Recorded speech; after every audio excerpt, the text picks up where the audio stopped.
ना समझ कहलाएगा। सुन रहे हो? कैसे बच्चे हो आप लोग? बोलो तो फंस गए क्या? अब ये भी निश्चित है कि मैं आपको समझदारी बनाऊंगा।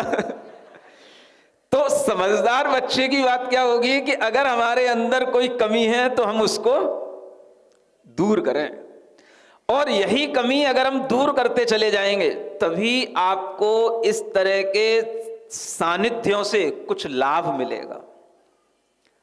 आप सोचो, शास्त्रों में लिखा है, पद्म पुराण जैसे ग्रंथों में लिखा है, जो लोग रात्रि भोजन करते हैं वो अगले जन्म में अंधे भी बन सकते हैं, बहरे भी बन सकते हैं, गूंगे भी बन सकते हैं, दरिद्री भी बन सकते हैं, अनेक तरह के रोगी भी बन सकते हैं। और ये सब जो पाप अर्जित किया जाता है ये रात्रि में भोजन करने से किया जाता है। सन्नाटा छा रहा है। इतनी बड़ी बड़ी आप जिनवाणी की बोलियां लगाते हो और जिनवाणी सामने रख देते हो, और हम अगर जिनवाणी की कोई एक बात आपको बता दें तो आप सन्न रह जाते हो। बताओ, बताएं कि नहीं बताएं?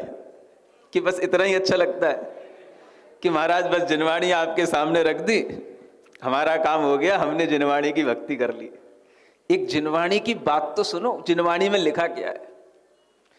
यह आचार्यों ने लिखा है कि यह मनुष्य पर्याय को प्राप्त तो कर लेता है पुण्य के कारण से, लेकिन इस पर्याय में इसे जो अनेक तरह की हीनताएं मिलती हैं, अनेक तरह के वियोग मिलते हैं, अनेक तरह के अभाव मिलते हैं। पुत्र हुआ, पुत्र का वियोग हो गया, धन आया, टिक नहीं पाया, चला गया, दरिद्री रह गया, अनेक तरह के साधन होने पर भी ऐसे रोग हो गए कि कम उम्र में ही उसका जीवन समाप्त हो गया।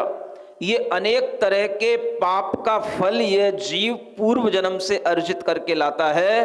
और पूर्व जन्म में अगर इसने रात्रि में भोजन किए हों, अभक्ष्य पदार्थ खाए हों, अंडा मांस जैसे घिनौने पदार्थों का कभी सेवन किया हो, तो उस पाप के फल से इसे इस तरह की जीवन में ऐसी पर्यायों में ऐसा दुख भोगना पड़ता है।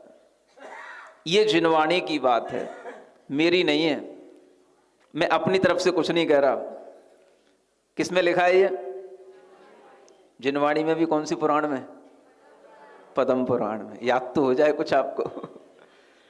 अब जब ये बात जिनवाणी में लिखी हुई है तो हमें कहने में क्या डर है, ये बताओ। अच्छा, आप लोग इतने अच्छे ढंग से जिनवाणी हमारे लिए समर्पित करते हो, किस लिए करते हो? बस एक कवर में पैक रहे इसलिए? इसको खोलने वाला कौन है? इसको पढ़ने वाला कौन है? ये मुझे पता है।